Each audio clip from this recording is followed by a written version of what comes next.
কোষ বিভাজন, আমরা কোষ বিভাজন দিয়ে শুরু করব। আমার নাম আছে, নাম্বার আছে, তো বাদ দিলাম। প্রথম আসে হচ্ছে আমরা কোষ বিভাজন কাকে বলে জিনিসটা একটু দেখব। তোমাদের বইয়ের সংজ্ঞা আছে, আমি আমার বইয়ের সংজ্ঞাটা দিব, তোমাদের বইয়ের সংজ্ঞাটা তোমরা ইউজ করতে পারো, কোনো সমস্যা নেই। যার যে সংজ্ঞা ইউজ করে সেই সংজ্ঞাটা, বাট একটা বলে না আজীবনের জন্য যেটা লাগবে সেটা আগে শিখে ফেলা ভালো। তো আজীবনের জন্য লাগবে তোমার কলেজের সংজ্ঞাটা। আচ্ছা, আমি তাহলে বেশি না বাড়াই, তো কঠিনে না যায়, তো তোমাদের বইয়ের সংজ্ঞাটাই লিখি। সেটা হচ্ছে কি, যে কোষ বিভাজন, প্রথমে আমরা সংজ্ঞাটা লিখব, তারপর হচ্ছে সংজ্ঞাটার আমরা পোস্টমর্টম করব। তাহলে যে কোষ বিভাজন প্রক্রিয়ায় প্রকৃত বা সুকেন্দ্রিক কোষ একটি ধারাবাহিক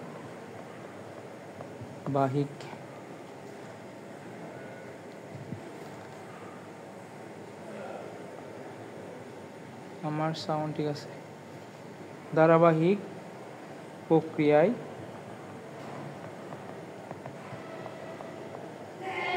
বিভক্ত হয়ে দুইটি অপত্য কোষে পরিণত হয়, তাকে মাইটোসিস বিভাজন বলে। আচ্ছা, তাহলে এখানে অনেকগুলো পয়েন্ট কিন্তু আমাদের ইন্ডিকেট করছে, যেগুলো আমাদেরকে পড়তে হবে। সেটা কি, আমরা একটা পয়েন্ট দেখি। সেটা প্রথমত বলছে যে এখানে প্রকৃত বা সুকেন্দ্রিক কোষ। তাহলে প্রকৃত বা সুকেন্দ্রিক কোষ বলতে আসলে কি বোঝায়? আরেকটা বলছে দুইটি অপত্য কোষ। ঠিক আছে, আমরা সুকেন্দ্রিক কোষ জিনিসটা কি? সুকেন্দ্রিক বলতে আমরা যারা দ্বিতীয় অধ্যায় পড়ে ফেলছো তারা অবশ্যই জানো যে সুকেন্দ্রিক বা প্রকৃত কোষ বলতে, প্রকৃত কোষ বলতে আগে কাদের বোঝায়। সুন্দর ভাষায় প্রকৃত বা সুকেন্দ্রিক কোষ বলতে বোঝায়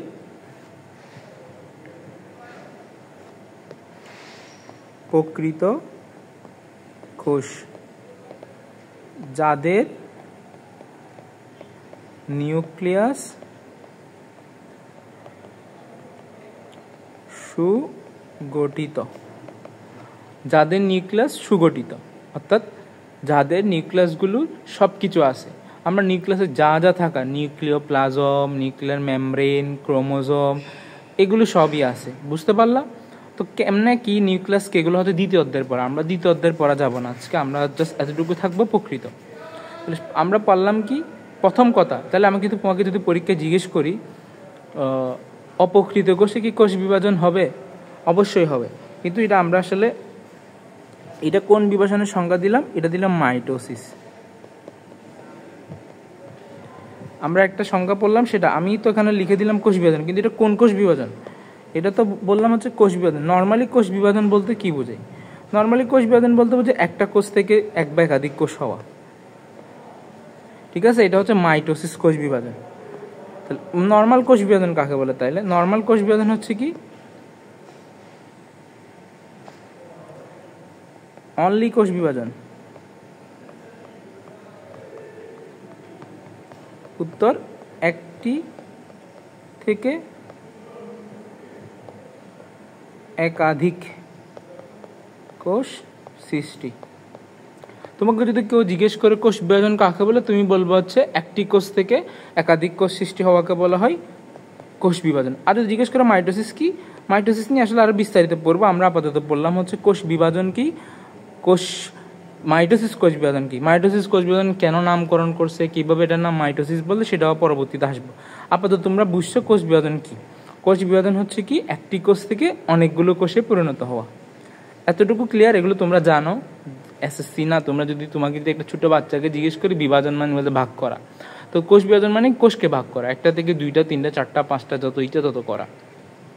এখন আমাদের বই এখানে লেখা আছে এমসিকিউর জন্য কিছু গুরুত্বপূর্ণ পড়া, যেগুলো আমি দাগাই দিব এখানে পড়াচ্ছিও, পাশাপাশি বইয়ের এখানে দাগাই দিব। সেটা কি, এককোষী জীব।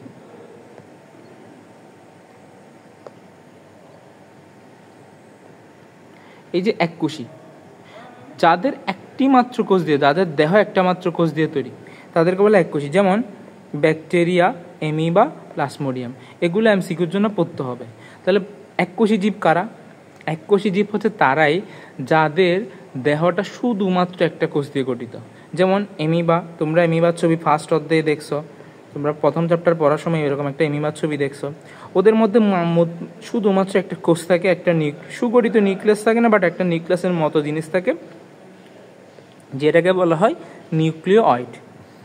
আচ্ছা, তাহলে এককোষী জীব কাকে বললাম? এককোষী জীব বলতে বোঝায় যে জীবের দেহে শুধুমাত্র একটা কোষ আছে, তাকে এককোষী জীব বলে। এগুলো নিয়ে প্রথম অধ্যায়ে বিস্তারিত পড়াবো। এখন হচ্ছে আমরা ব্যাকটেরিয়া, অ্যামিবা, প্লাজমোডিয়াম তিনটে উদাহরণ পেলাম। এরপর এখানে আসে বহুকোষী জীব। তাহলে বহুকোষী জীব কারা? আমি আর বলতেছি না, কেন বলতেছি না, কারণ পারবা বলবা যে জীবের দেহে একাধিক কোষ আছে তাকে বলা হয় বহুকোষী জীব। যেমন কি কি? মানুষ, বট, তিমি গাছ, অনেকগুলো এক্সাম্পল। আমার বহুকোষী এক্সাম্পল কখনো পরীক্ষায় জিজ্ঞেস করবে না। পরীক্ষায় জিজ্ঞেস করবে কোনটা? পরীক্ষায় জিজ্ঞেস করবে হচ্ছে এককোষী জীবেরটা। কি কি? Bacteria, amoeba, plasmodium. কিন্তু এরপর এখানে একটা কথা লিখছে, জাইগোট বা নিষিক্ত ডিম্বাণু। এখন তোমরা এখানে যারা আসো সবাই পড়াশোনা করতে আসছো, সবাই ম্যাচিউর। সো আমি যে কথাগুলো বলবো, তুমি যদি বায়োলজি শিখতে যাও এই শব্দগুলো তোমাকে শুনতে হবে, এগুলো পড়তে হবে। তো এগুলো নিয়ে কখনো কি বলে লজ্জায় পড়া বা হিতস্তত বোধ করা জিনিসগুলো করলে আসলে পড়ালেখা নিয়ে একটা লজ্জায় পড়ে যাওয়ার বিষয়। জাইগোট বা নিষিক্ত ডিম্বাণু কি?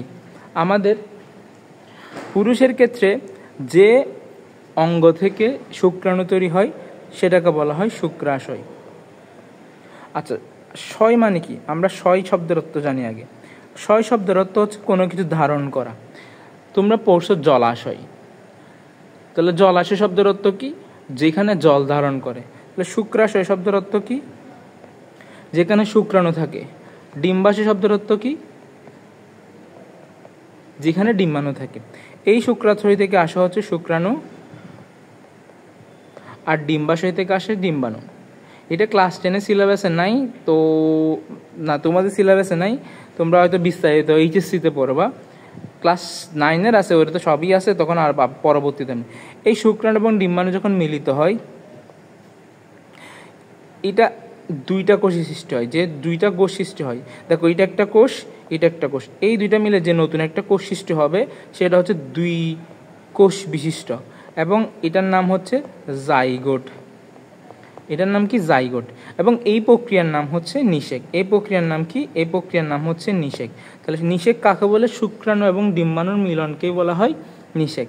তাহলে এই প্রক্রিয়ার নাম হচ্ছে নিষেক। এগুলো বিস্তারিত নাই, মানব জীবনের ধারাবাহিকতা চ্যাপ্টারের পড়া। এখন এখানে জাস্ট আমি যেহেতু শব্দটা এখানে আসছে, যারা ক্লাস 10-এর আসো তারা তো আর পড়বা না কখনো যে জাইগোট বা নিষিক্ত ডিম্বাণুটা কি, এটা তো আর পাবে না সামনে, এই জন্য এখানে বলে দেওয়া। পুরুষের দেহ থেকে আসছে শুক্রাশয়, শুক্রাশয় থেকে আসা হচ্ছে শুক্রাণু, স্ত্রী দেহ থেকে আসে ডিম্বাণু, দুইটা মিলে তৈরি করে জাইগোট। এখন তোমরা যারা গ্রামে থাকো তারা অবশ্যই জানো যে আমরা যে গরু দিয়ে হাল চাষ করি, দুইটা গরু একসাথে করে হচ্ছে জমিতে হাঁটাই দিই। হাঁটানোর সময় তাদের কাঁধে একটা জিনিস রাখে, সেটাকে বলে জোয়াল।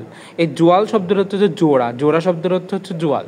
তাহলে এই জোয়াল বা জোড়া এখান থেকে আসছে হচ্ছে জাইগোট। তাহলে জাইগোট শব্দের অর্থ আসলে জোড়া। তাহলে এখানে কেন জোড়া শব্দটা লিখলো? কারণ শুক্রাণু একটা কোষ, ডিম্বাণু একটা কোষ, এই দুইটা মিলে যে সৃষ্টি হয়েছে সেটার নাম হচ্ছে জাইগোট। এখানে দুইটা কোষ, এই দুইটা কোষ থেকেই পরবর্তীতে আমরা মানে মূলত হচ্ছে আমরা জীবরা তৈরি হচ্ছি, যাদের ক্ষেত্রে এরকম শুক্রাণু ডিম্বাণু তৈরি হয়, বা যারা বহুকোষী জীব তাদের ক্ষেত্রে হচ্ছে এই দুইটা কোষ থেকে আমরা মূলত একটা পরিপূর্ণ একটা মানুষে পরিণত হচ্ছি। এগুলো নিয়ে ডিটেলস পরে পড়বা। আপাতত যারা ক্লাস 10-এর আছে তারা এতটুকুই জানো, এই জাইগোট থেকে মূলত আমরা সৃষ্টি হয়। কীভাবে সৃষ্টি হয় এটা অনেক লম্বা টাইম, এক এক ধাপ এক একটা সৃষ্টি হয়। যারা মেডিকেলে পড়বা বা ভবিষ্যতে মেডিকেলে আসবা বা মেডিকেল সায়েন্স না বা জুলজি নিয়ে পড়বা, তারা অবশ্যই জানবা যে এই দুইটা কোষ কীভাবে আসলে দুই হাত দুই পা একটা মানুষের সৃষ্টি হয়, বা 4 পাওয়ালা একটা কুকুরের সৃষ্টি হচ্ছে, বিড়াল সৃষ্টি হচ্ছে। আপাতত এটুকু বুঝছো। তাহলে এই যে দুইটা কোষ থেকে আমি এত বড় একটা মানুষ হয়ে গেলাম, তো আমার তো অনেকগুলো। আমার ভয়েস কি ক্লিয়ার আসতেছে না? বাকিরা বলো তো একটু। একটু কুইক বলো যে ভয়েস ক্লিয়ার আসতেছে কিনা। ভাইয়া ভয়েস তো আসে, ঠিক মতোই আসে। আচ্ছা তাহলে ঠিক আছে, যার সমস্যা হবে সে একটু বের হয়ে আবার আসিও, মানে আবার জয়েন করিও। বোঝা গেল এতটুকু। জাইগোট বা নিষিক্ত ডিম্বাণু কি? নিষিক্ত ডিম্বাণু বলতে বোঝায় যে ডিম্বাণুটা শুক্রাণুর সাথে মিলিত হয়েছে তাকে বলা হয় নিষিক্ত ডিম্বাণু। এবং এই জাইগোট থেকে আলটিমেটলি আমাদের বড় বড় আমাদের সৃষ্টি, আমাদের পুরা জীব জগতের প্রাণী, আমরা যে মানুষ, সোজা কথা মানুষই হিসাব করে, যেহেতু আমরা আমাদের সাথে রিলেট করতে পারবো। তো এই যে এককোষী একটা নিষিক্ত ডিম্বাণু, এককোষী এটা ছিল একটা ডিম্বাণুটা ছিল একটা ডিম্বাণু, নিজেই ছিল এককোষী, কিন্তু আলটিমেটলি সে পরিণত হয়েছে কি কোটি কোটি কোষের সমন্বয়ের একটা মানুষের সৃষ্টি হয়েছে। তাহলে এককোষী নিষিক্ত ডিম্বাণু থেকে কোষ বিভাজনের প্রক্রিয়া একসময় কোটি কোটি মানুষ সৃষ্টি হয়েছে। আবার কোষ বিভাজনের মাধ্যমে পুং ও স্ত্রী গ্যামেট সৃষ্টি হয়। এখন আসি গ্যামেট জিনিসটা কি। তোমরা পড়ে যাবা কিন্তু বলতে পারবে না আসলে গ্যামেট জিনিসটা কি, কিন্তু আমি বলে ফেলছি এর মধ্যে। এই যে শুক্রাশয়,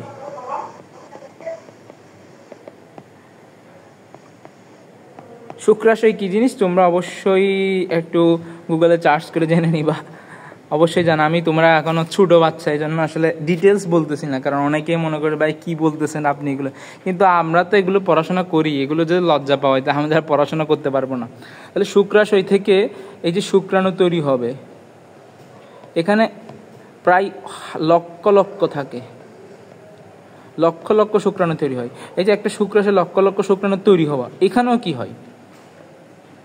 বিভাজন হয়, কোষ বিভাজন হয়। তো কোষ বিভাজন হয়, কোন কোষ বিভাজন হয় সেটা পরে জানবো। এই যে লক্ষ লক্ষ বললাম আমি, যে লক্ষ লক্ষ কোষ, লক্ষ লক্ষ শুক্রাণু, শুক্রাণু একটা কোষ। এই শুক্রাণুর ইংলিশ নাম বা ডিম্বাণুর ইংরেজি নাম হচ্ছে গ্যামেট। তাহলে গ্যামেট বলতে বোঝায় আসলে, গ্যামেট শব্দের অর্থ জনন কোষ। তাহলে এখন প্রশ্ন ভাইয়া, জনন কোষ বলতে কি বোঝায়? যে কোষ জনন প্রক্রিয়া ব্যবহৃত হয়, যে কোষ জনন কাজে ইউজ হয়, যেমন যেমন শুক্রাণু, আরেকটা কি ডিম্বাণু। তাহলে জনন কোষ বলতে কি বুঝাইছি? জনন কোষ বলতে যে কোষ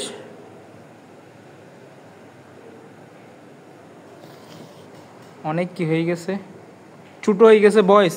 আচ্ছা বলতেছি বড় করে, গ্যামেট বলতে বোঝায় জনন কোষ, ঠিক আছে? জনন কোষ কাকে বলে? যে কোষ জনন কাজে ব্যবহৃত হয়। জনন মানে এই যে আমাদের শুক্রাণু ডিম্বাণুর মিলনের মাধ্যমে একটা পরিপূর্ণ মানুষের সৃষ্টি হওয়া, এটাকে বোঝাইছে। তাহলে জনন কোষ কয় প্রকার? প্রধানত দুই প্রকার। কি কি? পুংজনন, স্ত্রী জনন। এখানে লিখছে পুং এবং স্ত্রী গ্যামেট। তাহলে পুং বলতে বুঝাইছে কি স্ত্রী। আমি যদি কোশ্চেন করি, আসলে তোমাদের এখন কোশ্চেন করা সম্ভব না, মানে তোমাদের এখন এই মুহূর্তে আমি এমসিকিউ নিয়ে পরীক্ষা নিয়ে প্রশ্ন করা পসিবল না, কারণ আমার সামনে পরীক্ষা। যখন তোমাদের পরীক্ষা শেষ হবে, আমার শেষ হবে, তখন আবার এই অধ্যায়ের উপর আমরা এমসিকিউ পরীক্ষা নেব। তখন আমি যদি জিজ্ঞেস করি পুং গ্যামেট বলতে বোঝাই শুক্রাণুকে, আনসার অবশ্যই সঠিক দেখাইতে হবে। তাহলে গ্যামেট বলতে কি বোঝায়, আমি এখানে যদি লিখে দিই, গ্যামেট বলতে জনন কোষ। গ্যামিট বলতে বোঝায় জনন কোষ, ঠিক আছে? সবাই ক্লিয়ার? তারপর আসি হচ্ছে যে এখন আমরা পড়বো হচ্ছে কোষ বিভাজন আসলে কেন গুরুত্বপূর্ণ। এখানে আমাদের বই কোষ বিভাজনের কয়টা গুরুত্বপূর্ণ দিক আলোচনা করছে। এক নাম্বার, আমি এখান থেকেই লিখব, এককোষী জীব বহু বিভাজনের মাধ্যমে একটি থেকে অসংখ্য এককোষী জীব উৎপন্ন করে। তাহলে আমরা যে ব্যাকটেরিয়া দেখছিলাম, ব্যাকটেরিয়া এককোষী, তো পৃথিবীর যত ব্যাকটেরিয়া আছে সবাই তো এককোষী। তাহলে একটা ব্যাকটেরিয়া থেকে আর একটা ব্যাকটেরিয়া সৃষ্টি, একটা থেকে মনে করো 10টা সৃষ্টি করলাম, 10টাই তো এককোষী হবে। এই জন্য বলছে যে এককোষী জীব বিভাজনের মাধ্যমে একটি কোষ থেকে অসংখ্য এককোষী জীবে পরিণত হয়। এটা নিজে ছিল এককোষী, এর থেকে যেগুলো সৃষ্টি হচ্ছে এরাই এককোষী। এই কথাটা বলছে প্রথম নম্বর একটা গুরুত্বপূর্ণ পয়েন্ট। সেটা কি লিখবা? এককোষী জীব যেমন ব্যাকটেরিয়া, এককোষী জীব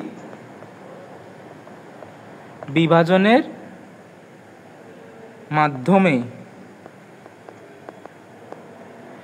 একটি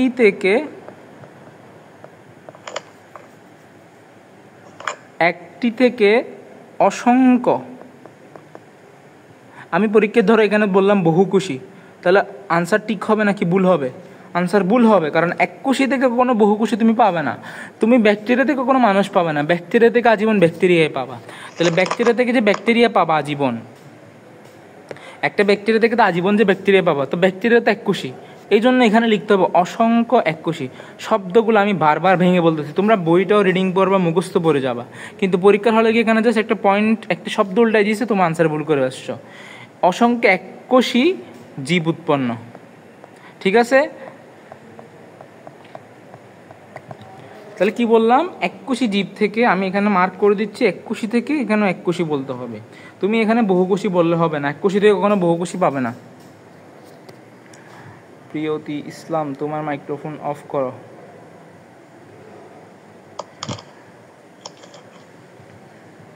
দুই নাম্বার হচ্ছে আমাদের ক্ষেত্রে, এই যে আমরা বলে ফেললাম এই যে এককোষী নিষিক্ত ডিম্বাণু থেকে কোষ বিভাজনের প্রক্রিয়া কোটি কোটি কোষের একটি মানুষের পরিণত হয়।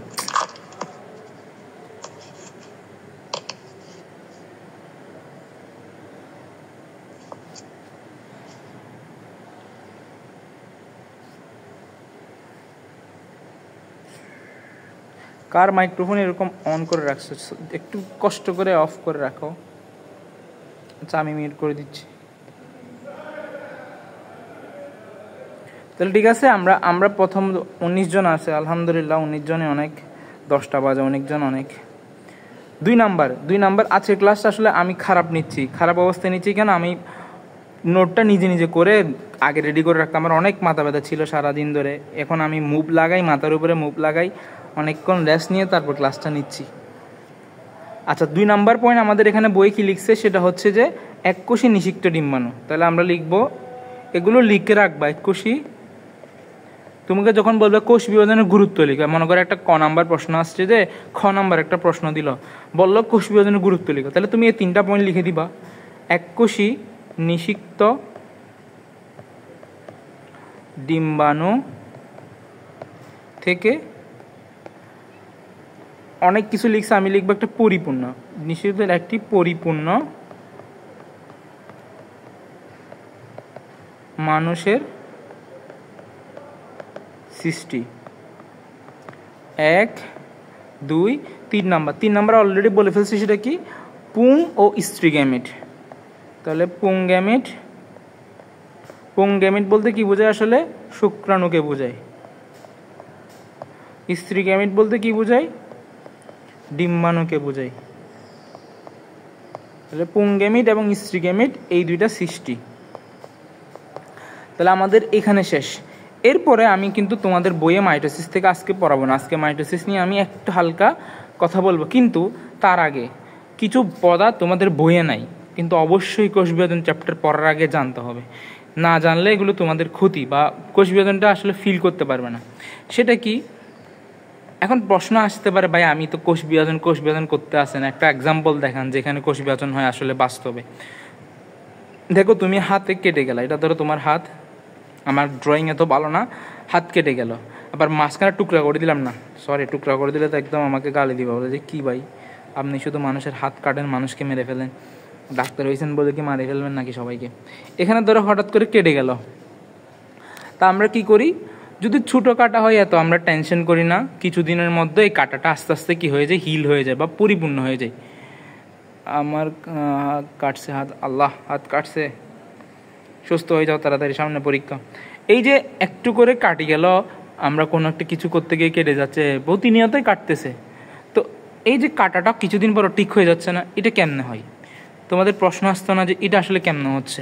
এটা হচ্ছে যে ওইখানে যে কাটা অংশটা ছিল, ওই অংশের যে কোষগুলো নষ্ট হয়ে গেছে, কিন্তু তার আশেপাশে তো সুস্থ কোষ আছে, তার আশেপাশে যে সুস্থ কোষগুলো আছে, এই আশেপাশে সুস্থ কোষগুলো হচ্ছে কি নতুন করে বিভাজিত হয়ে জোড়া লেগে যায় বা একটার সাথে একটা কানেকশন হয়। এটা কেমনে হয়? এটা তো এত অনেক, আমরাও জানি না পর্যন্ত, এখন আমরাও অতটুকু যাই নাই যে কীভাবে একটার সাথে একটা জোড়া লাগে, জোড়াটা কেমনে লাগে আমরা জানি, বিভাজন হয়, বিভাজনের পরিপূর্ণ করে আমরা আস্তে আস্তে জানতেছি, তোমরা এতটুকু। কিন্তু একদম আরও একটা হইতে পারে, যেমন আমরা সকালে ধরো তোমাদের মা বাবারা প্রতিদিন সকালবেলা যারা মেয়ে আসো তারাও করো, ছেলেরাও অনেক সময় করে, যেমন আমাদেরও করতে হয় রুমের মধ্যে। তো আর আমাদের আব্বু আম্মু নাই, রুমের মধ্যে ঝাড়ুটা আমাদের দিতে হয়। দেখবা ঝাড়ু দিলে অনেক ময়লা হয়, প্রতিদিন অনেক ময়লা হয়, প্রতিদিন অনেক ময়লা হয়। এই ময়লাগুলো আসলে আসে কোত্থেকে? এই ময়লাগুলো কিছু তো অবশ্যই পরিবেশ থেকে আসে, আর কিছু আসে হচ্ছে আমাদের মৃতকোষ। মৃতকোষ কীভাবে দেখো তোমরা, আমরা যখন স্নান করতে যাই তখন দেখবো আমরা যদি হাতির উপরে একটু ঘষা দিই তাহলে কালো কালো কতগুলো ময়লার মতো বের হয়। এই ময়লাটা আসলে মৃতকোষ, ময়লাগুলো আসলে কী কোষ? মৃতকোষ। তাহলে প্রতিনিয়ত আমাদের দেহের কোষগুলো প্রতিনিয়ত পরিবর্তন হয়, এবং একটা রিসার্চ বলা হচ্ছে আমাদের পুরা কোষের বোর্ডে সবগুলো কোষ 3 দিনের মধ্যে প্রতিস্থাপন হয়। বা এটা নিয়ে তো ডিটেলস কখনো আসলে গবেষণা হয় নাই, বাট একটা নিউজ পোর্টালে লিখছে আর কি যে 3 দিনের মধ্যে আমাদের সবগুলো কোষ একদম চেঞ্জ হয়ে যায়। তোমাদের এতটুকু জানতে হবে যে কোষ বিভাজন জিনিসটা কি, যখন আমরা কেটে যাচ্ছি তখন হিলিং করছে ধরো। তারপর হচ্ছে আমরা যখন ময়লা দেখতেছি আমাদের শরীরের ময়লা, এগুলো আসলে ওই যে টিভিতে যখন ফেয়ার অ্যান্ড লাভলি, তারপর হচ্ছে ডাব, এগুলোর অ্যাড দিয়ে তখন দেখবা যে আমাদের ত্বকের নিচে ডেড সেলগুলো লুকিয়ে আছে। এই যে ডেড সেল মানে মৃতকোষ, যেগুলো হচ্ছে কাজ করার পরে মৃত। আমাদের তো প্রতিনিয়ত, আমাদের মুখের কোষগুলো যদি বলি, প্রতিদিন আমরা খাবার খাই, এই খাবারের মধ্যে বিষাক্ত জিনিস থাকে, অ্যাসিড থাকে, খাদ থাকে।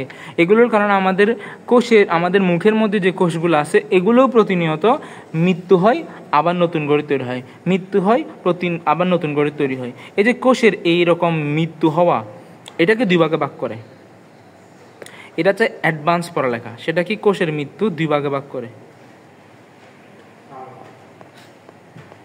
কোষের মৃত্যু একটাকে বলা হয় অ্যাপোপ্টোসিস, আর একটাকে বলা হয়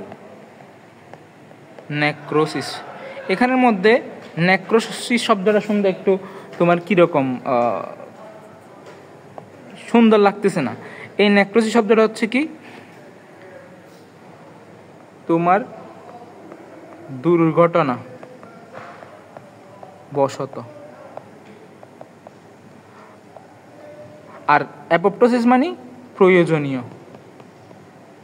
কেমন প্রয়োজনীয় আমরা যদি একটু দেখি, সেটা হচ্ছে যে একদম বাস্তবে দেখাই তাহলে ভালো বুঝবা।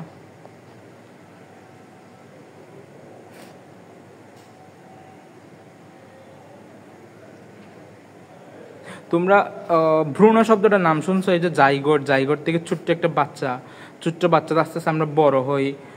তো হ্যান্ড অফ এ এমব্রায়ো,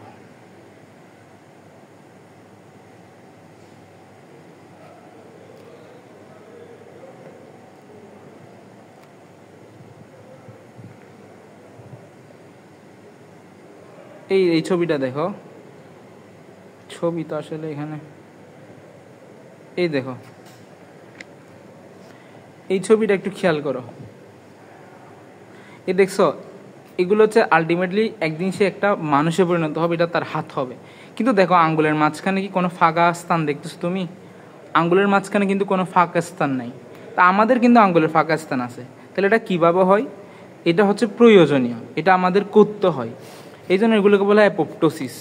আমি এখানে শব্দ লিখছি, একটা হচ্ছে অ্যাপোপ্টোসিস, নেক্রোসিস, যেটা প্রয়োজনীয় মৃত্যু। একটা এক্সাম্পল বললাম, সেটা হচ্ছে কি আমাদের হাতে। তোমাদের অনেকেই হয়তো এখানে অনেকজন আছো, তার মধ্যে কখনো না কখনো হয়তো কেউ দেখছো যে কোনো বাচ্চার আঙুলগুলো কি হয় না, তোমার আলাদা হয় না। তোমরা যদি কখনো মেডিকেলে যাও, তখন বার্ন অ্যান্ড প্লাস্টিক সার্জারি ইউনিটে যাও, তখন দেখবা অনেক বাচ্চা আছে যাদের হাতগুলো লাগানো থাকে। কেন? ওই যে জিনিসটা মাঝখানে ফাঁকা স্থান হওয়ার কথা, এটা বাচ্চা অবস্থা হয় না, আলটিমেটলি বড় হয়ে যায়, তখন আমাদেরকে সার্জারি করে এগুলোকে আলাদা করতে হয়। এই যে ইচ্ছা করে প্রয়োজনীয় দরকার পড়তেছে, এটা আমার, এই জন্য এটা বলে অ্যাপোপ্টোসিস। 2 নাম্বার, যেমন আমাদের মুখের মধ্যে যেগুলো বললাম, বিভিন্ন এনজাইম ব্যাকটেরিয়া দ্বারা, বা একটা বাচ্চা যখন পেটে আসে তখন নাকি বানানোর মাথায় না না না না না বানানোর মতো থাকে না। এটা হচ্ছে তোমরা এমব্রায়োলজি পড়লে বুঝবা। আসলে এটা নিয়ে তো বললাম না, এগুলো ক্লাস 9-এর যারা আসো তারা হালকা পাতলা ধারণা পাবা। আলাদা না হওয়ার, এটা তো আলাদা হওয়ার নর্মাল। আমাদের তো পৃথিবীতে অনেক কিছু আছে যে অ্যাবনর্মাল জিনিসপত্র দেখবা, কারো মাথাটা বড়, কারো মাথার মাঝখানে ছিদ্র আছে, এগুলো সব ডেভেলপমেন্ট, অর্থাৎ জন্ম থেকে ডেভেলপমেন্ট হওয়ার সময় কীরকম হয় এটাকে বলে এনসেফালোপ্যাথি। দেখাবো একদিন তোমাদের ছবি। অনেকের হচ্ছে তোমরা জিহ্বা উপরে তুললে তোমাদের জিহ্বাটা দেখো তোমাদের তালুর উপর লাগাইতে পারতেছে, কিন্তু অনেকের হয় কি জিহ্বাটা উপরে করতে পারে না, কেন নিচের একটা, তোমরা জিহ্বাটা দেখো তোমাদের নিচের দিকে একটা রশির মতো আছে, ওদের ক্ষেত্রে ওই রশিটা লম্বা, যার কারণে সে জিহ্বাটা বাঁকাইতে পারে না। তো এগুলো হচ্ছে প্রয়োজনীয় মৃত্যু, এগুলোকে বলা হয় অ্যাপোপ্টোসিস। তারপর হচ্ছে যে বললাম ডেড সেলগুলো। কিন্তু তুমি হঠাৎ করে হাত কেটে গেলা, যে একজন বললো আলবি বললো ওর হাত কেটে গেছে, এটা হচ্ছে দুর্ঘটনাবশত।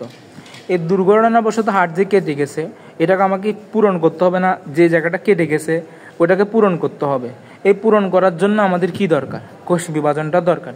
এটা হচ্ছে এক্সট্রা পড়া তোমাদের জানানোর জন্য যে আসলে কোষের মৃত্যু অনেকভাবে হয়, সবগুলো মৃত্যুতে কিন্তু কোষ বিভাজন দরকার নেই। ধর আমার মাথার চুল চলে যাচ্ছে, আমরা চাইবো চুলটা আস্তে আস্তে জন্মাক। ধর আমার কোথাও কেটে গেছে, কিন্তু আমি যদি আমার পাটা পুরা কেটে ফেলে দিই তাহলে তার হবে না, কারণ এখানে পায়ের যে স্ট্রাকচার, যে গঠনটা আছে ওইটাই তো নেই আর। কিন্তু আমার একটা চামড়া ছিঁড়ে গেল, তাহলে ওখানে আস্তে আস্তে আস্তে আস্তে হিল হবে। এটা একটা লিমিট আছে কতক্ষণ পর্যন্ত গিয়ে হিল হবে। তাহলে আমরা আপাতত এটা জানলাম হচ্ছে কোষের মৃত্যু নিয়ে, একটু করে বললাম সেটা কি অ্যাপোপ্টোসিস আর নেক্রোসিস। এরপর 2 নাম্বার যেটা হচ্ছে তোমাদের বইয়ে নাই, ক্লাসের বইয়ে ছিল, তাহলে এই তো ভালো ক্লাস এইটাই। আজকে কি তোমাদের বেশি না ডিস্টার্ব করতেছে নাকি? এরপর আসি হচ্ছে তোমরা সবাই এখানে পানিচক্রের সাথে সম্পর্ক, মানে পানিচক্রটা জিনিসটা চিনো। পানিচক্রটা কি? এই যে বৃষ্টি পড়লো, পানিটা মাটিতে আসলো, মাটি থেকে সাগর, নদীতে, খালে, তারপর সাগরে, তারপর আবার বাষ্পীভবন হয়ে আবার মেঘে, মেঘ থেকে আবার বৃষ্টিতে। ঠিক তেমনি ধরো এটা একটা কোষ। এই যে আমরা বললাম আমাদের কোষগুলো প্রতিনিয়তই কি হচ্ছে, প্রতিনিয়তই কোষগুলো মৃত্যু হচ্ছে, আবার নতুন করে সৃষ্টি হচ্ছে। এই যে ছোট একটা কোষ জাইগোট ছিল, জাইগোটটা কত 2 কোষ বিশিষ্ট ছিল, একটা জাইগোট থেকে তারপর হবে 4টা কোষ বিশিষ্ট, 4টা থেকে 8টা, 8টা থেকে 16টা, 16টা থেকে 32টা, এভাবে হইতে থাকে, ডবল হইতে থাকে, কারণ এটা মাইটোসিস ঘটে, পরে বুঝবা। তাহলে একটা কোষ যে এখানে ছিল সে নতুন করে বিভাজন করবে, তার একটা কোষ ছিল সে বিভাজিত হয়ে 2টা হবে। এই যে মাঝখানে একটা সময় সে অতিবাহিত করতেছে, এটাকে বলা হয় ইন্টারফেস। এটা আছে তোমাদের বইয়ে, ইন্টারফেস শব্দটা আছে, এটাকে বলা হয় ইন্টারফেস। তাহলে ইন্টারফেস কি? ইন্টারফেস বলবে একটা কোষ সৃষ্টি, বৃদ্ধি এবং পরবর্তী বিভাজন, এই সময়কে বলা হয় ইন্টারফেস। একটা কোষ সৃষ্টির পর তা অবশ্যই সেই আস্তে আস্তে কী হচ্ছে, বড় হচ্ছে। একটা কোষ সৃষ্টি হইলো, সে আস্তে আস্তে বড় হইতে এবং এক সময় গিয়ে সে আবার বিভাজন হয়ে গিয়ে 2টা হইল, আবার সে তারা বড় হচ্ছে, আলটিমেটলি তারা আবার বিভাজন হয়ে গেল। এবার যে সৃষ্টি হইল, আবার তারা বিভাজন হওয়ার জন্য যত রকম শক্তি দরকার, এগুলো ইন্টারের পড়া। ইন্টারফেস দশা অনেকগুলো ধাপ আছে, কখন কি হয়। ইন্টারফেস শব্দটা হয়তো ক্লাস 8 ছিল, আপাতত এখান থেকে পরে ইন্টারফেস জিনিসটাকে আমি তোমাদের আরেকটু বলি, আবার শোনো। ইন্টারফেস জিনিসটা হচ্ছে, ধরো সুন্দর করে বলি, ধরো তুমি জন্মগ্রহণ করলা, বা ধরো তুমি একটা ফ্যাক্টরি দিলা, একটা ফ্যাক্টরি দিলা, ওই ফ্যাক্টরিটা চালাই, আরও 2টা ফ্যাক্টরি নতুন করলাম। ওই 2টা ফ্যাক্টরি চালানোর পরে তুমি আরও 2টা, মানে আরও 4টা দিলা। তো একটা ফ্যাক্টরি সৃষ্টি থেকে তুমি আরেকটা ফ্যাক্টরি দেওয়ার জন্য লাভ করলা, ব্যবসা করলা, অনেক কিছু করলা, এই মধ্যবর্তী সময়টাকে বলা হয় ইন্টারফেস। আচ্ছা, তাহলে ইন্টার শব্দের অর্থ কি আর ফেজ শব্দের অর্থ কি? ইন্টার মানে মধ্যবর্তী, ফেজ শব্দের অর্থ দশা, অর্থাৎ 2টা কোষ বিভাজনের মধ্যবর্তী অবস্থাকে বলা হয় ইন্টারফেস। এটাকে আসলে এরকম G1, তারপর S, G2, এগুলো তোমরা পড়ার দরকার নেই। এই চিত্রটা আমার ইন্টারের বইয়ের চিত্র, আমি জাস্ট এমনি দিলাম এখানে, কিন্তু তোমরা এখান থেকে অবশ্যই ইন্টারফেস জিনিসটা কি তোমাদের এসএসসির বইয়ে আছে। ইন্টারফেস জিনিসটা কি? 2টা কোষ বিভাজনের মধ্যবর্তী অবস্থা। এখানে কি হয়, এই যে একটা কোষ ছিল, সে নতুন করে বিভাজন করবে, বিভাজন করলে তার সবগুলো, দেখো একটা কোষ ছিল, এখানে একটা মাইটোকন্ড্রিয়া আছে, আমার এখানে ইন্ডিকেটর নাই আসলে, একটা কোষ ছিল এখানে একটা, আচ্ছা এখান থেকে দেখাই।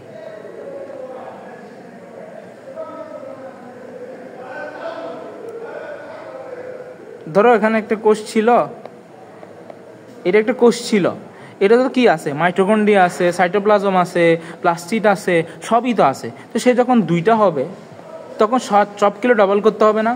এ ডাবল করা, তারপর এখানে বিভাজন করার জন্য যত রকম শক্তি দরকার, এই সবগুলো হচ্ছে ইন্টারফেসে আমরা অর্জন করব, ইন্টারফেস আমরা বানাবো। এরপরে আমরা দুইটা কোষ বিভাজন করব, এটাকে বলা হয় ইন্টারফেস। তাহলে ইন্টারফেস জিনিসটা কি সহজ বাংলায় যদি বলো কেউ, বলবো হচ্ছে যে দুইটা কোষের বিভাজনের মধ্যবর্তী অবস্থা। তাহলে আমি একটু লিখে দিই,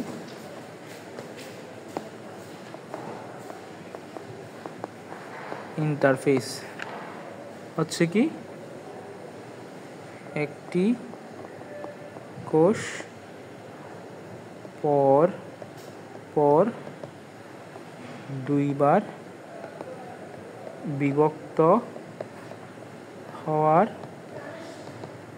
মধ্যবর্তী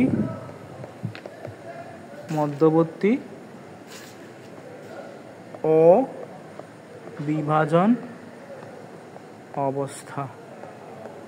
মানে দুইটা কোষ, একটা কোষ বিভাজিত হয়ে নতুন একটা সৃষ্টি করলো, ওই কোষটা যখন বিভাজিত হবে তার মধ্যবর্তী যে সময়টা সেটাকে বলা হয় ইন্টারফেস। আচ্ছা, গেল কোষ বিভাজনের আপাতত মানে একটা বেসিক ধারণার, যেটা হচ্ছে কি আমরা একটা চক্র নিয়ে আলোচনা করলাম। এখন আমরা তোমাদের ক্লাস 9 বলো, 8 বলো, ইন্টার বলো, যেখানে তোমরা বলবো, তোমরা শব্দটা শুনছো হ্যাপ্লয়েড, ডিপ্লয়েড, দেখি বলো এই শব্দগুলো কারা কারা শুনছো এবং এগুলো বলতে কি বোঝায়। আমি আজকে এটা পড়াই, ছুটি দিয়ে দিব, মাইটোসিস কালকে থেকে শুরু করব।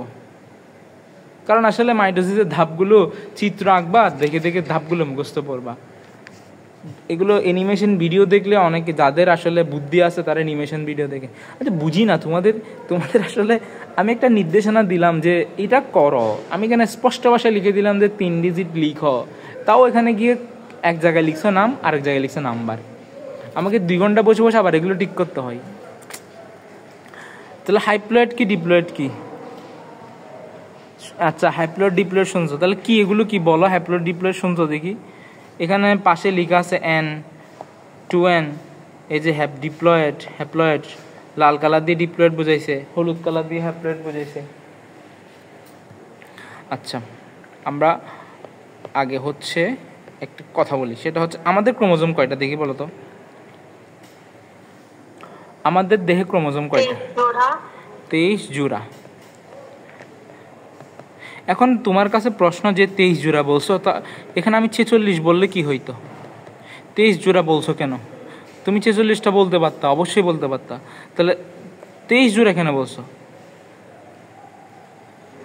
কারণ আমাদের দেহে 46টা ক্রোমোজোম যে থাকে তার অর্ধেক আসে বাবা থেকে, অর্ধেক আসে মা থেকে। এই যে শুক্রাণু, ওইখানে থাকে হচ্ছে 23টা,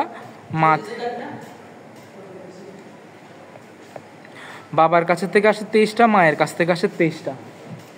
এখন বাবার যে 1 নম্বর ক্রোমোজোম সেম টু সেম হচ্ছে মায়ের 1 নম্বর, বাবার যে 2 নম্বর ক্রোমোজোম সেম টু সেম হচ্ছে মায়ের 2 নম্বর, বাবার যে 3 নম্বর ক্রোমোজোম সেম টু সেম হচ্ছে মায়ের 3 নম্বর ক্রোমোজোম। শুধুমাত্র তাদের জিনের ভিতরে বাড়ে গঠনগত পার্থক্য আছে, কিন্তু দেখতে হচ্ছে একই। অর্থাৎ এটা যদি দেখতে ওয়াইয়ের এরকম বাঁকা হয়, বাবারটা 1 নম্বরটা, মায়েরটা, এগুলোর গঠনও তোমাদের কি বলে, গুগলে সবগুলো ছবি আছে, কোনটা দেখতে কীরকম, 1 নম্বর ক্রোমোজোম দেখতে কীরকম, 2 নম্বর ক্রোমোজোম দেখতে কীরকম। তো এই জন্য বলি আমরা হচ্ছে 23 জোড়া। কেন?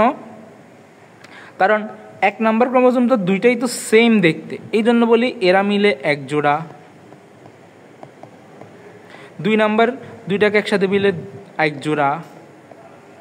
এভাবে 23টা আছে, তাদেরকে আমরা বলি একসাথে 23 জোড়া। কিন্তু 23 জোড়ার মধ্যে একটাতে গিয়ে পার্থক্য আছে, এটা হচ্ছে তোমাদের ওভারঅল যদি বলি হ্যাপ্লয়েড জিনিসটা কি, ডিপ্লয়েড জিনিসটা কি। হ্যাপ্লয়েড জিনিসটা হচ্ছে যে এই 1 জোড়ার জোড়া বাদ দিয়ে, ধরো মায়ের 23টা বা বাবার 23টা, এই 23টাকে বলা হয় হ্যাপ্লয়েড। অর্থাৎ একটা ক্রোমোজোম একটা একটা করে নিয়ে তোমার যতগুলো জোড়া আছে জোড়ার মধ্যে দেখতে তো সেম সেম। ধরো তুমি এখানে 20টা আম নিলা, এই 20টা আমের মধ্যে 5টা আম এগুলো হচ্ছে যে তুমি যদি ওভারঅল সৃষ্টি করো এখানে 5টি কি বলে মাথা ভাঙ্গা, তারপর 5টা হাত ভাঙ্গা, আর 5টা হচ্ছে যে পা ভাঙ্গা, আর 5টা ধরো কি জানো মাথা হাত, আর একটা কি পিঠ ভাঙ্গা দিলাম ধরো। তা আমি যদি চিন্তা করি এখানে যদি বলি তো একইভাবে আমাদের যে 46টা ক্রোমোজোম আছে এর মধ্যে মায়ের থেকে আসে এক সেট, বাবা থেকে আসে এক সেট। এই এক সেট মানে কয়টা? 23টা। এই এক সেট কয়টা? 23টা। এই সেটগুলো কিন্তু সেম সেম, অর্থাৎ আমার মাথা ভাঙ্গা আমগুলো কিন্তু সেম, সবগুলো কিন্তু দেখতে কীরকম। আমি বলতে পারি মাথা ভাঙ্গা আম 5টা, 5টার মধ্যে প্রথম নাম্বার আমটা এক সেট, বা মাথা ভাঙ্গা আমের 5টা সেট আছে, মাথা ভাঙ্গা আমের 5টা সেট। আচ্ছা, তো জটিলসে না যাই, তোমাদের হয়তো বুঝাইতে একটু কঠিন, আমার মনে হচ্ছে বুঝাইতে কঠিন হচ্ছে তোমাদের এতটুকু বলি, মা থেকে যে 23টা ক্রোমোজোম আসছে এটা হচ্ছে একটা সেট, বাবা থেকে যে 23টা আসছে ওইটাও একটা সেট। তাহলে দেখো মায়, আমি আগেই বলছি মায়ের যে 23টা হুবহু দেখতে বাবারও সেম 23টা, এই দুইটা দেখতে একদম হুবহু একই রকম। এই জন্য যদি আমরা 23টা বলি তখন তাকে বলা হয় হ্যাপ্লয়েড, আর যখন 23-46টা হবে তখন তাকে বলা হয় ডিপ্লয়েড। এখন হ্যাপ্লয়েডকে এন দ্বারা প্রকাশ করা হয়, হ্যাপ্লয়েডকে এন দ্বারা। তোমাকে যদি ইউজ করে হ্যাপ্লয়েড বলতে কি বলবা, বলে যে হ্যাপ্লয়েড বলতে বোঝায় যে 46টা ক্রোমোজোম 2 সেট ক্রোমোজোম নিয়ে তৈরি এক সেটকে হ্যাপ্লয়েড বলে। তাহলে এক সেট ক্রোমোজোম বলতে কি বোঝায়, মা থেকে যে এক সেট ক্রোমোজোম পাচ্ছি বা বাবা থেকে যে এক সেট ক্রোমোজোম পাচ্ছি। তাহলে আমরা এখানে লিখি হ্যাপ্লয়েড বলতে আসলে হ্যাপ্লয়েডকে এন দ্বারা প্রকাশ করা হয়, 23টি ক্রোমোজোম, আর এটা হচ্ছে 2n মানে 2 সেট, n ডাবল মানে 2 সেট থাকে 46টি ক্রোমোজোম। এর ভিতরে অনেক পার্থক্য আছে, আবার পুরুষের মধ্যে একরকম, স্ত্রীদের একরকম, এটা পরে আসবো স্ত্রী পুরুষ কিভাবে সেটা পরে। তাহলে তোমরা হ্যাপ্লয়েড মানে কি বুঝছো এখন আপাতত? এই যে এখানে লিখলো হ্যাপ্লয়েড, এখানে হ্যাপ্লয়েড এর মানে হচ্ছে এখানে যে 46টা ছিল আমাদের দেহ সেম 46টা করে আসে, কিন্তু আমরা যখন আমাদের দেহকোষ থেকে শুক্রাণু সৃষ্টি হয় তখন 46টা সব যায় না, যাই হচ্ছে 23টা, আর একটাতে যায় 23টা। এর মধ্যে একটাতে থাকে হচ্ছে এক্স ক্রোমোজোম আর একটাতে ওয়াই ক্রোমোজোম। যদি এটা দ্বারা নিষিক্ত হয় তখন হবে মেয়ে, যদি এটা দ্বারা নিষিক্ত হয় তখন হবে ছেলে। এজন্য বলা হয় হচ্ছে ছেলে হবে না মেয়ে হবে, এটা ডিপেন্ডস করে পুরুষের উপরে। কারণ আমি যদি বলি এই 46টার মধ্যে মহিলা এবং বলো পুরুষ বলো সবার এই 44টা সমান, কিন্তু আমাদের লিঙ্গ নির্ধারণের ক্ষেত্রে 2টা ক্রোমোজোম দেয় যাদেরকে বলে সেক্স ক্রোমোজোম। এটাকে এভাবে লেখা হয়, এটা হচ্ছে স্ত্রী, এটা হচ্ছে পুরুষ। তো এটা থেকে যখন সৃষ্টি হবে তখন দুইটা, একটা এক্স একটা এক্স, এটা যখন সৃষ্টি হবে তখন একটা ওয়াই। এগুলো হচ্ছে সবগুলো গ্যামেট। গ্যামেট বলতে জনন কোষ, এগুলো সবগুলো কি, এগুলো সবগুলো হচ্ছে গ্যামেট। আচ্ছা, আমরা বললাম না যে যখন কোষ বিভাজন হচ্ছে 46টা থেকে 23 হয়ে যাচ্ছে, তো আমরা 44টা থেকে 22টা এখানে দিলাম, প্লাস এই দুইটা থেকে যে কোনো একটা দিলাম। একইভাবে 44টা থেকে 22টা এখানে দিলাম, আমি সেখানে পাশে লিখি 22 প্লাস 22 প্লাস 22 প্লাস 22। এই 44টা থেকে 22টা এখানে দিলাম, 22টা এখানে দিলাম, এক্স এখানে দিলাম, ওয়াই এখানে দিলাম। যদি এক্স আর এক্স মিলন হয় তখন হবে হচ্ছে যে বাচ্চাটা হবে সেটা হবে হচ্ছে স্ত্রী বা মহিলা কন্যা, আর যদি এক্স ওয়াই হয় তাহলে আমরা জানি এক্স হচ্ছে পুরুষ। তো এই জন্য দেখো বাচ্চার লিঙ্গ কীরকম হবে সেটার জন্য ডিপেন্ড করে হচ্ছে আসলে পুরুষ, কখনো স্ত্রী ডিপেন্ড করে না। আমাদের সমাজে একটা কুসংস্কার আছে, কুসংস্কার বলতে স্ত্রীদের মেয়েদেরকে দোষ দেওয়া হয় যে মানে ছেলে মেয়ের জন্য আসলে ছেলে হয়েছে বা মেয়ে হয়েছে এটার জন্য দোষ দেওয়া হয় মাকে, কিন্তু আসলে দায়ী হচ্ছে পুরুষ। কারণ পুরুষের যদি এক্স ক্রোমোজোম এখানে শুক্রাণুতে এক্স ক্রোমোজোমটা ইউজ হয় তখন হবে হচ্ছে তোমার মেয়ে, আর যদি ওয়াই ক্রোমোজোম ইউজ হয় তখন হচ্ছে যে ছেলে। এটা এখন কেমনে কেন হয় এটা তো আল্লাহর উপরে, আল্লাহ কখন কোনটা দিচ্ছে বা আল্লাহর কি ইচ্ছে সেটা আল্লাহ জানে, কখন কোনটাকে আল্লাহ নিষিক্ত করাবে। আচ্ছা, আমরা শুরুর দিকে আর একটা কথা বলছিলাম, সেটা অপত্য আর মাতৃকোষ। অপত্য কোষ আর মাতৃকোষ। অপত্য, অপত্য শব্দের অর্থ বাচ্চা। অপত্য শব্দের আসল অর্থ হচ্ছে ডটার বা কন্যা। অপত্য কোষ হচ্ছে যে নতুন সৃষ্ট কোষ, আর মাতৃ হচ্ছে যে যেটি থেকে নতুন সৃষ্টি হবে। আজকে এতটুকু পড়ালাম। দেখি তোমাদের এখানে আমি কি কি পড়ালাম বলি। প্রথমত পড়ালাম হচ্ছে কোষ বিভাজন আসলে কি। কোষ বিভাজন হচ্ছে যে একটা কোষ থেকে অনেকগুলো কোষের সৃষ্টি হওয়া। তারপর মাইটোসিস বললাম, এটা নিয়ে আমরা পরের দিন ক্লাসে আরও আলোচনা করব।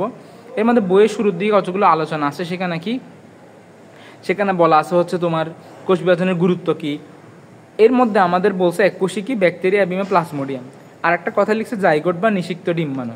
জাইগোট জিনিসটা আসলে কি, পুরুষ থেকে যে শুক্রাণু তৈরি হয় এবং স্ত্রী থেকে যে ডিম্বাণু তৈরি হয়, এটা যখন একসাথে মিলিত হয় তখন তাকে বলা হয় জাইগোট বা নিষিক্ত ডিম্বাণু। তাহলে এখানে কি কি 3টা পয়েন্ট লিখছে আমাদের বইয়ের এই জায়গায়, আমরা এই পয়েন্টগুলোকে এখানে লিখছি। তারপর লিখলাম হচ্ছে কোষ চক্র বা ইন্টারফেস কাকে বলে। কোষ চক্র বা ইন্টারফেস কাকে বলে, একটা কোষ বিভাজন হয়ে নতুন করে সৃষ্টি হলো, সে যখন পরবর্তী বিভাজনে যাবে তার মাঝখানের যে সময়টা, ওই সময়টাকে বলে ইন্টারফেস। এটা তোমাদের খ নাম্বারের জন্য গুরুত্বপূর্ণ। কারো যদি গাইড থাকে সে হচ্ছে যে খ নাম্বার ইন্টারফেস জিনিসটা দেখবা এবং পারলে আমাকে একটু করে ছবি দিবা। খ নাম্বার ইন্টারফেস বলতে কি বোঝায়, যদি গাইডে কোথাও ছবি থাকে আমাকে একটু দিও, আমি সবাইকে গ্রুপে বলে দিয়ে দিব, গ্রুপ সবার উপকার হবে। কারণ আমার এই হাত এখন এই মুহূর্তে গাইড খোঁজা আসলে কষ্টকর হবে। এই জন্য প্রকৃত কোষ বলতে বোঝায় কি, যাদের নিউক্লিয়াস সুগঠিত, অর্থাৎ নিউক্লিয়াসে যা থাকা দরকার সবই আছে। পর গ্যামেট শব্দটা ইউজ করছে এখানে। গ্যামেট বলতে বোঝায় আসলে কি, জনন কোষ। জনন কোষ বলতে কি বোঝায়, যে কোষ জনন কাজে ব্যবহৃত হয়, যে কোষ জনন কাজে ব্যবহৃত হয়। এখন তোমাদের যদি আমি বাস্তবে দেখাইতে পারতাম যে জনন কোষ আসলে কি, কোন জায়গা থেকে আসে, তোমরা আসলে এখন ওই বয়স হয় না যে আমি তোমাদের গিয়ে দেখাবো এবং তোমরা এগুলো যারা নেওয়া তারাই নিবা, কেউ কেউ খারাপভাবে নিবা, এই জন্য আসলে দেখাইতে চাচ্ছি না বা এই মুহূর্তে সম্ভব না, কারণ আমি ট্যাবে ক্লাস নিচ্ছি। তোমাদের যদি ওই কোষগুলো দেখা যায় মানব দেহে কই জায়গায় থাকে, কেমনে থাকে, এগুলো দেখাইতে যাই, তাহলে হচ্ছে তোমাকে আমাকে ফোনে যাইতে হবে, যেটা কালকে দেখাবো ইনশাল্লাহ। ফোনে যাইতে হবে, স্ক্রিনটা ফোনে শেয়ার করতে হবে, কারণ অনেকেই হচ্ছে এটাকে ভালোভাবে নিতে পারবে না আর কি, তোমরা এখন ছোটো বয়স, এই জন্য। গ্যামিট বলতে বোঝায় জনন কোষ, কিন্তু আসলে আমাদের ছোটোবেলা থেকে পড়াই আছে জনন কোষ জনন কোষ, কিন্তু জনন কোষ আসলে কী না আমরাই বুঝি না, ওই একটা বয়সের কারণে বলে না। জনন কোষ বলে যে জনন কোষ ইউজ হয়। তাহলে এগুলো কি, শুক্রাণু আর আরেকটা কি দেখি বলো, একটা শুক্রাণু আর একটা কি বলো দেখি বলো। পুংগ্যামিট বলতে শুক্রাণুকে বোঝাই, ডিম্বাণু। আচ্ছা, কোষের মৃত্যু নিয়ে আমি একটু তোমাদের কথা বললাম, একদম রিয়েল লাইফ কথা বললাম। সেটা হচ্ছে কি, টাংটায় আমি যেটা বলছিলাম জিহ্বা উপরের দিকে করতে না, সেটাকে বাস্তবে আমরা দেখছি একটা বাচ্চার। এবং এগুলো বাচ্চার মায়েরা হচ্ছে কি করে না, বাচ্চাটা ওই পরে দিও, বাচ্চার মাটা হচ্ছে মানে ওনাদের কোনো জ্ঞান নাই যে জিনিসটা আসলে একটা জন্মগত ত্রুটি। ও বাচ্চার মাকে জিজ্ঞেস করতো, বাচ্চার বয়স 6 বছর থেকে 7 বছর হয়ে গেছে, জিজ্ঞেস করছে কিরে আপনার বাচ্চা যে জিহ্বা উপরের দিকে তুলতে পারে না, আপনি ডাক্তার দেখান নাই? বলছে কই ওর বাবার এরকম, কিন্তু এটা একটা হচ্ছে জন্মগত ত্রুটি। তো ও ঠিকমতো কথা বলতে পারবে না, কথা বলতে আটকাই যাবে, তো না জানার কারণে। কিন্তু এগুলো যদি ছোটোবেলায় তাকে জানতো যে এটা আসলে একটা ত্রুটি, ডাক্তারের কাছে যাইতো, এই 5-6 মিনিটের একটা অপারেশন করে শেষ করে। কিন্তু যখন বড় হয়ে গেছে তখন এটা আসলে আরও বেশি কি হয়ে গেছে, জটিল হয়ে যাবে। তো ছোটোবেলা থেকে যদি জানা থাকতো বাচ্চাটার যে আসলে এটা একটা ত্রুটি, গিয়ে দেখাই ফেলতো, সমস্যার সমাধান হয়ে যেত। তো আমাদের দেহে অনেক কিছু আছে যেগুলো আসলে অ্যাপোপ্টোসিস হইতে হয়, আমাদের হাতের আঙ্গুলগুলো খুঁটে যেতে হয় ভিতরে। আমাদের যে প্রতিদিন আমরা বিভিন্ন খাবার খাচ্ছি, আমাদের যে আমাদের যে পুষ্টিক নালী আছে, আমরা যে পাকস্থলী শব্দটা শুনছি বা বইয়ে ছবি দেখতেছি, এটার ভেতরের যে ওয়ালটা, এটা প্রতিনিয়ত কি হয়, ক্ষয় হয়ে যায়, এটা নতুন করে সৃষ্টি হয়। এটা নিয়ে একটু কথা বলবো মেয়েদের, বিশেষ করে মেয়েদেরকে একটা কথা বলবো আমরা ক্লাসে শেষ করে। সেটা তারপর হচ্ছে ইন্টারফেস বলতে বললাম। অপত্য কোষ বলতে বোঝে নতুন সৃষ্ট কোষ, মাতৃকোষ বলতে বোঝে যেটা থেকে নতুন সৃষ্টি হয়। হ্যাপ্লয়েড কি, হ্যাপ্লয়েড হচ্ছে একসেট ক্রোমোজোম। একসেট ক্রোমোজোম বলতে বোঝায় আমাদের দেহে যত রকম ক্রোমোজোম আছে সবগুলোকে যদি আমি ভাগ করি, তাহলে আমি দেখবো হচ্ছে যে একই রকম দেখতে 2টা করে আছে, মানে 2 সেট আছে। এই 2 সেটের এক সেটকে বলা হয় হচ্ছে যে হ্যাপ্লয়েড, এক সেট আসে মা থেকে আরেক সেট আসে বাবা থেকে। আর আমাদের পুরুষের ক্ষেত্রে ক্রোমোজোমের যে সাংকেতিক চিহ্ন লিখি সেটা হচ্ছে যে তোমার 44XY আর এটা হচ্ছে 44XX। এটা তোমরা না জানলেও চলবে, যারা ক্লাস 10 আছে তারাও পড়বা, ক্লাস 9 তারাও পড়বা। এখন না, এটা হচ্ছে আমাদের পরবর্তী ক্লাস 10 হচ্ছে পরবর্তী চ্যাপ্টার, এটার পরে পরবর্তী চ্যাপ্টার হচ্ছে, অর্থাৎ আমরা যদি দ্বিতীয় অধ্যায় শেষ করে প্রথম দ্বিতীয় তৃতীয় চতুর্থ শেষ করে নেক্সট যেটাতে শিফট করবো সেটা হচ্ছে ক্লাস 10 জন্য যেটা থ্যালাসেমিয়া নিয়ে কথা আছে, জিনতত্ত্ব নিয়ে কথা আছে, ওইখানে এগুলো আছে। ক্রোমোজোম জিনিসটা তোমরা জানো, যতটুকু জানো ততটুকু, সামনে সবার পরীক্ষা, আমি তোমাদের সাজেশন ইনশাল্লাহ লাস্ট ক্লাসে বলে দিব যতটুকু পারা যায়। ছবিগুলো ভালো করে দেখবা, আচ্ছা এটা পরের দিন বলবা। এরপর আসে হচ্ছে যে, এগুলো তো বুঝাইলাম হ্যাপ্লয়েড ডিপ্লয়েড। মেয়েদের জন্য যারা হচ্ছে যে সারাদিন না খেয়ে থাকো তাদের জন্য দেখো, তোমরা যারা চাইলেও, যারা ইচ্ছা আছে তারা চলে যেতে পারো, আর যাদের শোনার মানে উপকারী হবে, অপকারী হবে না, একটু ডাক্তার বানিয়ে দিব তোমাদের। সেটা হচ্ছে আমাদের এই পাকস্থলীর ভেতরে আমরা যখন খাদ্যনালী দিয়ে খাদ্যগুলো খাই, মানে খাবারগুলো খাই, আমাদের এই অন্ননালী বা এই ইসোফেগাস দিয়ে আমাদের এই পাকস্থলীতে যাই। এই পাকস্থলীতে যাওয়ার পরে, পাকস্থলীতে গেলে খাদ্যগুলো ভাঙার জন্য কিছু রস বের হয়, একটা অ্যাসিড বের হয়, এটা হচ্ছে HCl অ্যাসিড। এই অ্যাসিডটা যদি নর্মালি তোমার হাতের উপর আমরা ফেলি, এইদিকে ফেললে, উপরে ফেললে নিচ দিয়ে বেরিয়ে যাবে, এত শক্তিশালী অ্যাসিড। কিন্তু আমাদের পেটের মধ্যে অ্যাসিডটা আসে, আল্লাহ আমাদেরকে এমনভাবে বানাইছে এটা থেকে আমাদের রক্ষা করে। কেন রক্ষা করে? এই যে বড় একটা, এই যে পাকস্থলীর ওয়াল, এটা অনেক বেশি পুরু, এটা 4টা কারণে রক্ষা পাই। 4টা কারণ HSCর পর আপাতত মনে রাখো যে আল্লাহ আমাদের এমনভাবে বানাইছে যে এই পর্দাটা এই HCl অ্যাসিড থেকে আমাদের রক্ষা করে।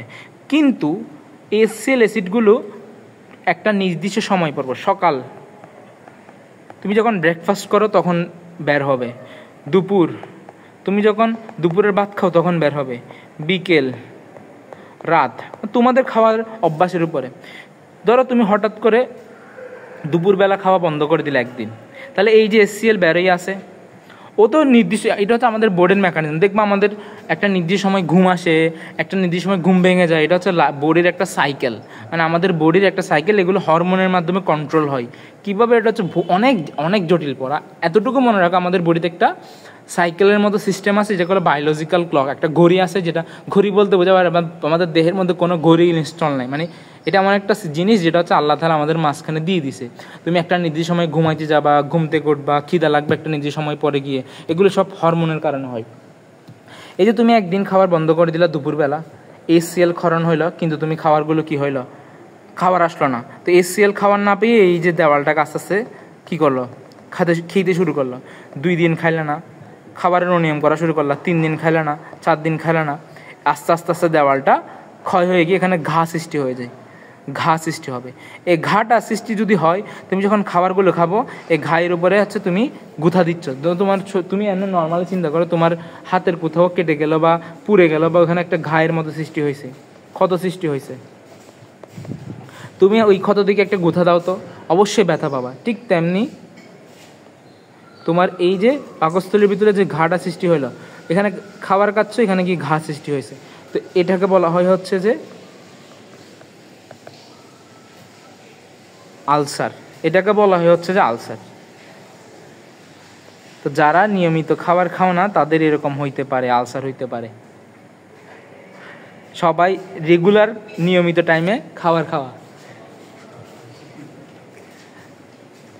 এটা বিশেষ করে মেয়েদের হয়, কারণ তারা সকালে স্কুলে যায়, দুপুরে খাবার খায় না। আমার একটা কোশ্চেন ছিল। হ্যাঁ বলো। আমরা রোজার সময় যে খাবার খাই না, ওই সময় এই অ্যাসিডটা করলে কি আমাদের ক্ষতি হবে না? রোজার সময় যখন তুমি ধরো, রোজার সময় তুমি সেহরির সময় ভাত খাও, এটা কি তোমার নর্মাল খাবারের রুটিনে ছিল না? তো এই খাবারগুলো জমা আছে না তোমার পাকস্থলীতে, এগুলো তো জমা আছে। সেহরির টাইমে তো নর্মালি তোমার খাওয়ার অভ্যাস নাই, তুমি যখন নতুন নতুন সেহরি খাওয়া শুরু করলা তখন তো HCl ক্ষরণ হচ্ছে না, এগুলো তোমার পাকস্থলীতে জমা আছে।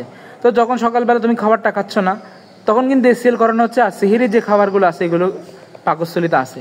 এরপর দুপুরেরগুলো। কিন্তু যখন আস্তে আস্তে সেহরি করার একটা অভ্যাস হয়ে গেল 30 দিনের মধ্যে, তখন দেখবা সেহরির টাইমে গিয়ে ক্ষরণ হচ্ছে, বাকি সময়গুলো একটা নির্দিষ্ট সময় গিয়ে এই ক্ষরণটা অফ হয়ে যায়। ওই যে বললাম, তোমরা যদি চেষ্টা করে দেখবা হচ্ছে অনেকে আছে রাতে ঘুমায় না,